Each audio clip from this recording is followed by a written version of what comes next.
Welcome to my channel healthy food fusion. السلام علیکم۔ تمباکو، آج ہمارا پروگرام تمباکو کے بارے میں ہے۔ اسے ہمارے ملک کی بدقسمتی کے سوا اور کیا کہا جا سکتا ہے کہ نشہ آور زہریلی چیزیں بھی آہستہ آہستہ زندگی کی ضروریات میں شامل ہوتی جا رہی ہیں۔ ان میں سے تمباکو کو سب سے پہلا درجہ حاصل ہے۔ چائے کی طرح اس کا نشہ بھی غیر محسوس ہوتا ہے، جو آہستہ آہستہ جسم پر مہلک اثر کرتا رہتا ہے۔ تمباکو کے زہریلے اجزاء میں سے سب سے زیادہ خطرناک نکوٹین ہے۔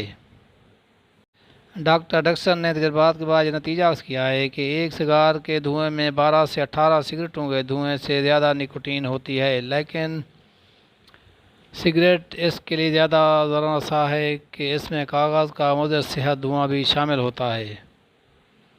سگریٹ میں تمباکو بھرا ہوا ہوتا ہے۔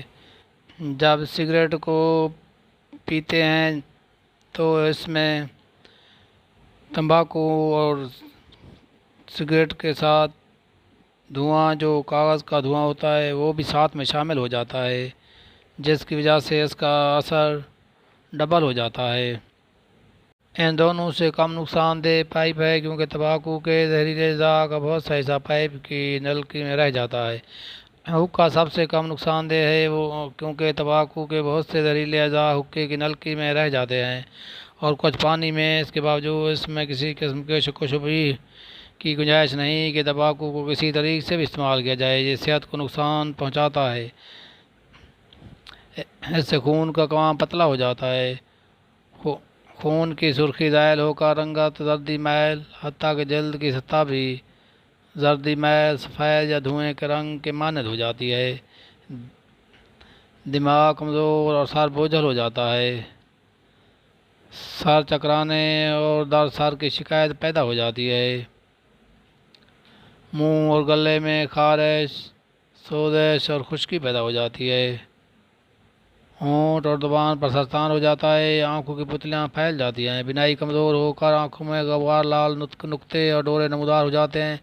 دانت زرد اور خراب ہو جاتے ہیں۔ تمباکو دل و دماغ اور پھیپھڑے کو نقصان پہنچاتا ہے، ہاضمے کو کمزور کرتا اور معدے کی قوت کو گھٹا دیتا ہے۔ اس سے ضعف معدہ لاحق ہوتا ہے اور بھوک کم ہو جاتی ہے۔ راشا، بے خوابی، چڑچڑاپن اور بدمزاجی بھی تمباکو کے عام اثرات ہیں۔ کسی تیز زہر کو کم سے کم وقت میں جسم کے اندر پہنچانے کا سب سے مؤثر ذریعہ سانس ہے۔ اس صورت میں دھواں جو بذات خود زہریلے اثرات رکھتا ہے اور تمباکو کو زہر آلود بخارات کا بھی حامل ہے، سانس کے ساتھ پھیپھڑے میں داخل ہو جاتا ہے اور صفائی کے لیے پھیپھڑے میں آنے والے خون اس کے زہر کو اپنے اندر جذب کر کے سارے جسم میں پھیلا دیتا ہے۔ تمباکو کا دھواں پھیپھڑے کی ہوائی نالیوں میں خراش پیدا کر دیتا ہے، اور اگر خراش پہلے ہی موجود ہو تو یہ سوزش پیدا کر کے کھانسی میں اضافہ کرتا ہے۔ اس کے زہریلے اثرات سے پھیپھڑے معاف ہو کر دق اور سل بھی ہو جاتی ہے۔